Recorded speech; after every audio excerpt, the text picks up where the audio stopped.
पानी सिमसिमाइरहेको थियो। हामी त्यो सानो होटलको भित्री कोठामा थियौँ, बाहिरबाट झट्टै कसैले नदेख्ने।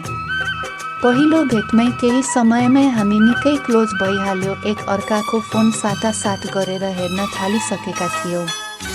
घरिघरि उसको मोबाइल खोज्ने बहानामा उसले मेरो हिमाल चुली झैँ ठडिएको बोगटेका दानाहरू छुन थालिसकेको थियो। उसको त्यो छुवाइले मेरो शरीरभरि करेन्ट पैदा गरिदिन्थ्यो। जिस्किँदा जिस्किँदै झमक्कै साँझ परिसकेको थियो। रात पर्न लागेकोले म घर जाने कुरा गरेँ, तर सनमले आज यतै बसेर भोलि मात्रै जाऊ भन्न थाल्यो। हुन पनि घर पुग्न 3 घन्टा जस्तो लाग्थ्यो। फेरि पानी पनि परिरहेको, बाटो पनि चिप्लो थियो। अँध्यारो हुन लागेको थियो। म दोधारमा परेँ। के गर्ने के नगर्ने सोच्नै सकिनँ। जाऊ भने रात परिसकेको थियो, बसौँ भने घरमा के भनेर बस्ने। फेरि सनमले मेरो बिर्को खोल्न बाँकी ठेकी बिगारिदिने पो हो कि भन्ने डर पनि थियो। निकै बेरको सोचाइपछि बस्ने निदो गरेँ, तर अर्कै ठाउँमा गएर बस्ने प्रस्ताव गरेँ सनमसँग।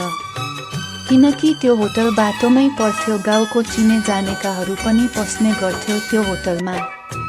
सनम पनि मेरो कुरामा सहमत भयो अनि हामी त्यहाँबाट निस्किएर अलि भित्रको बाटो नपर्ने होटलमा गएर बस्यौँ। त्यो होटलमा गएर खानासाना खायौँ सोनमले भने। फेरि 2 गिलास जति लोकल सेन्टेरेम हान्यो अनि हामी सुत्ने तर्खरमा लाग्यौँ। कोठामा 2वटा खाट थियो, एउटामा म अनि अर्कोमा सनम सुत्ने सल्लाह भयो। ऊ उसकै खाटमा सुतिरहेको थियो, म मेरो खाटमा सुतेको थिएँ। उसले मेरो मोबाइल माग्यो, मैले लिन आऊ भने, तर उसले यहाँ ल्याइदेऊ न भन्यो। म उठेर मोबाइल दिन गएँ उसको खाटमा, तर उसले मोबाइल सँगै बस्छ न भन्दै मेरो हात समायो।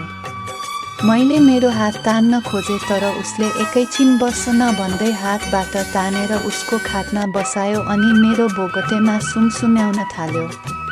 मैले उसको हात हटाउन खोजेँ, तर उसले अझै भित्र छिराएर मेरो बोगटेको नाप लिन थाल्यो। म पनि 17 वर्षको तरुणी थिएँ। केही बेरको प्रतिकार गर्दा नगर्दै मेरो ठेकीबाट चिप्लो वर्षा हुन थाल्यो।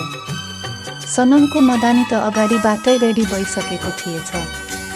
केही बेरमै सनमले मेरो बिर्को नखोलेको ठेकीमा उसका जर्खरिएको मदानी हालेर मोही पार्न थालिहाल्यो।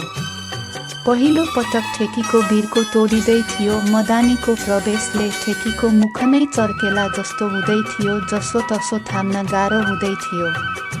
केही बेरको मोही पाराइले सायद घिउ पर्न थालेछ। क्यारे मदानी र ठेकीको अनौठो आवाज निस्किरहेको थियो।